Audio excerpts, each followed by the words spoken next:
they had three major policies that were going to be followed.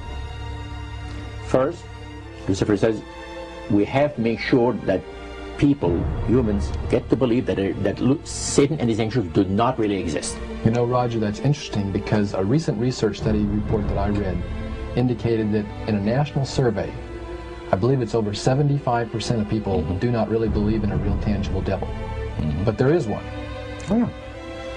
The next thing, the three parts policy that they had adopted there, the second one was to find a way of being able to get total control of people's minds.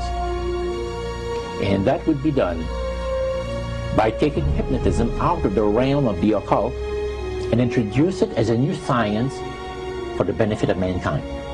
They felt that by taking hypnotism out of the realm of the occult and introducing it as a new science for the benefit of mankind, they could then use people of great renown, educators, people of capacity, that would do great things, such as supposedly regress people in time to former lives that they had.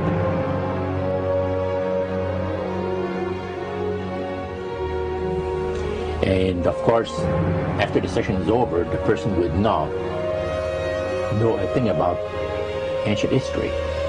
And the person she or he has talked about performing, certain deeds, let's say, 3,000 or 4,000 years ago.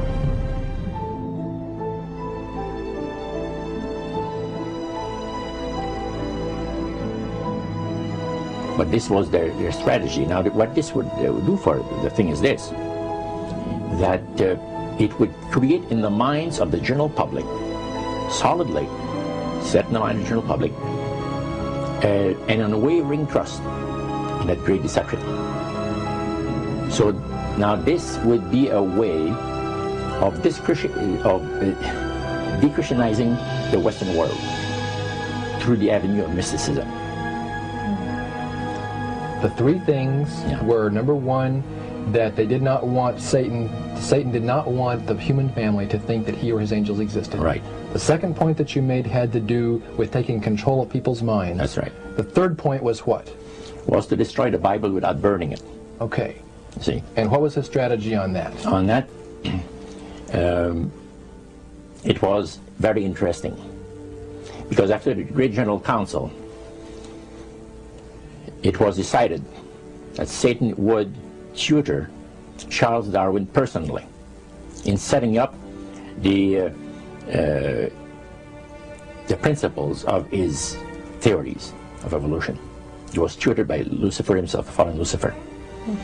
And at that time, it was understood, Satan and his spirit counselors understood, that if a person was led to believe in the theory of evolution, it would, in his life, destroy completely the creation week of the Bible, the fall of man, and plan of redemption. It would do away with it. Anyone that teaches a theory of evolution is considered to be a minister of a great religious system. And he said that every teacher of that theory is recognized by the spirits as a person of great value and receives a very special unction from Satan himself, giving great power to induce spiritual blindness, to convince and convert. Three capacities.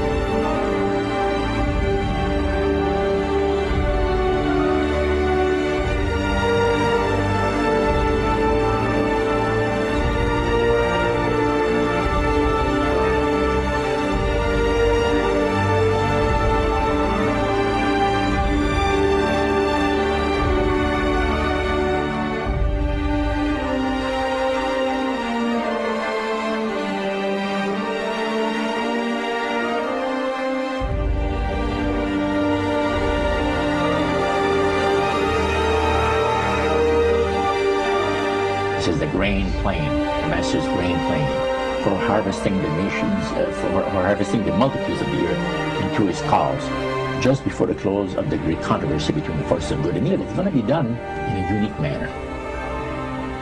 This grand plan is going to take people are going to eat the stuff, because it says spirits, demon spirits, will declare themselves to be inhabitants of far distant planets in the galaxies that are coming to warn the inhabitants of planet Earth of the impending destruction of the planet unless something seriously proper is done to avoid it.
Metaphor. If you think about Aladdin and his lamp, you've probably heard of that one.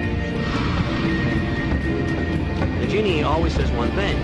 Your wish is my command. You know, the universe is this great genie, and your conscious mind is Aladdin, who formulates the intention of what you choose for your life.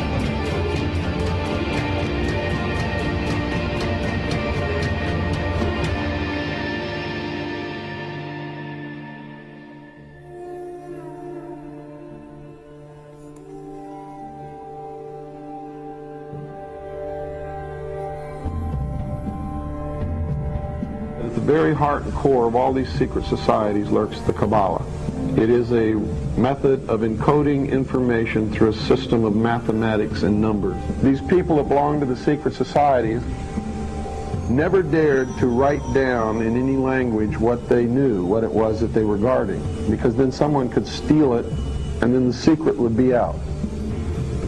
So they took this knowledge and they made it occult through a system of encoding, encryption, one of which is mathematics, numbers. Another is architecture. Everybody wonder, why do they have a fraternal organization called the Freemasons? Aren't those the guys that build walls? You bet they do. But every wall they build contains the secrets that have been kept and maintained throughout the ages, and it's encoded in the architecture and in the measurements of the buildings and in the mathematical formulas used to derive the geometry, the shape, the length and breadth and height of rooms. It's all encoded there.